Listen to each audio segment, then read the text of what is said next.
संत तुकारामांचा जीवनविचार, लेखक निर्मल कुमार फडकुले। या सदरात संत तुकाराम महाराजांचे अभंग आणि त्याचा अर्थ आपण पाहणार आहोत।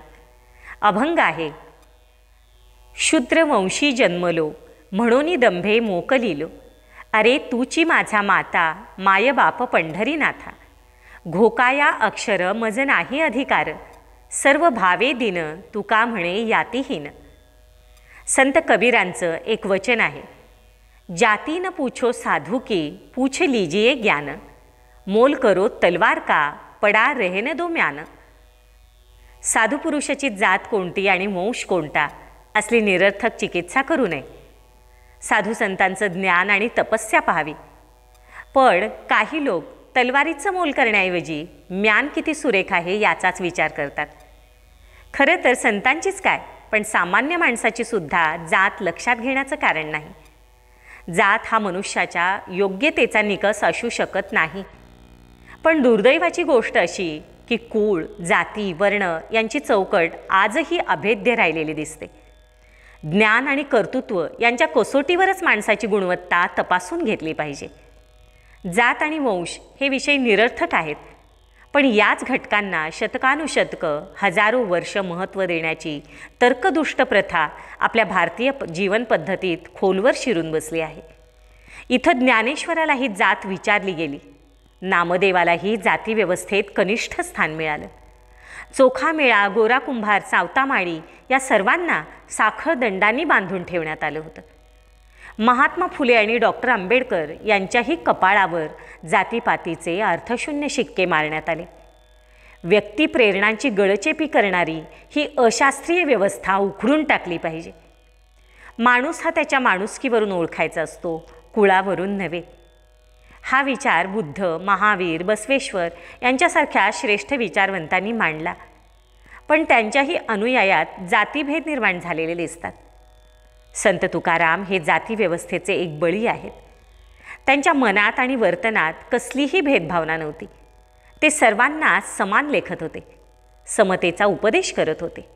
नाही जाती सवे काम, ज्याच्या मुखी नाम तोची धन्य, असं सांगणाऱ्या तुकोबांच्या वाट्याला समाजानं शूद्रत्व दिलं।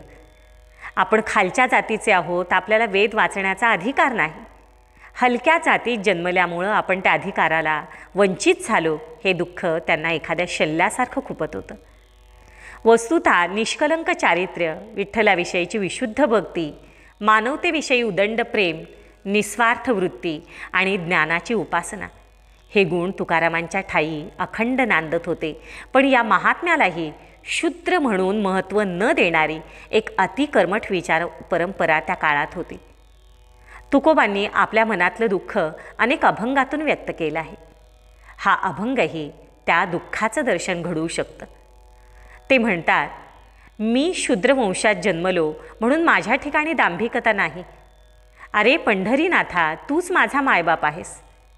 वेदांची अक्षरं वाचण्याचा माझ्यासारख्या यातीहीनाला अधिकार नाही। मी सर्व भावे दीन झालो आहे।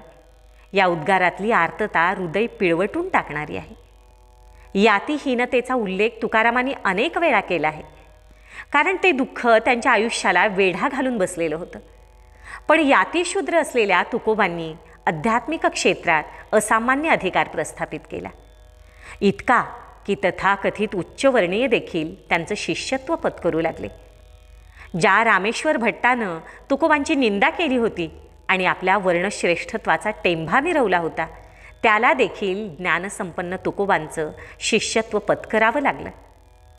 रामेश्वर भट्टानं तुकोबासंबंधी म्हटलं आहे, पंडित वैदिक अथवा दशग्रंथी परिसरी न पवती तुक्याची।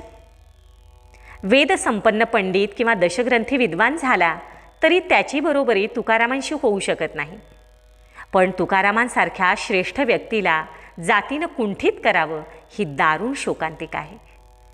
जे जे भेटे भूत ते ते जाणीजे भगवंत, ही उदार भूमिका प्रत्यक्ष व्यवहारात उतरू नये याचा खेद वाटतो।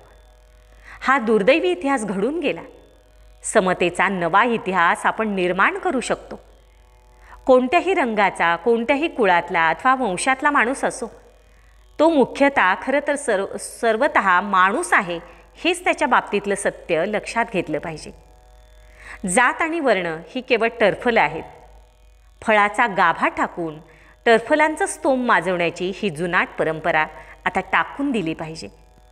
माणसात भेद करणारी विचारसरणी समूळ झिडकारल्याशिवाय आणि भेदाभेद भ्रम टाकून दिल्याशिवाय मानवी संस्कृती निकोप होणार नाही. संतांच्या जीवनाचा इतिहास चाळून पाहिला तर कित्येक संतांना जातीपातींच्या अतिशूद्र नगण्य कारणावरून जन्मभर उपेक्षा आणि मानसिक छळ सहन करावा लागला. आमची भारतीय संस्कृती मूलतः समतावादी असूनही तिच्यात विषमतावादी विचारांचे भोवरे निर्माण झाले. ही घटना संस्कृतीच्या अधपतनाची द्योतक आहे. माणसाचं माणूसपण हेच त्याचं व्यवच्छेदक लक्षण मानलं पाहिजे. यापेक्षा अधिक काय सांगायचं. रामकृष्ण हरी. व्हिडिओ लाईक करा, शेअर करा, सबस्क्राईब करा आणि हो, कमेंट्स करायलाही विसरू नका हां.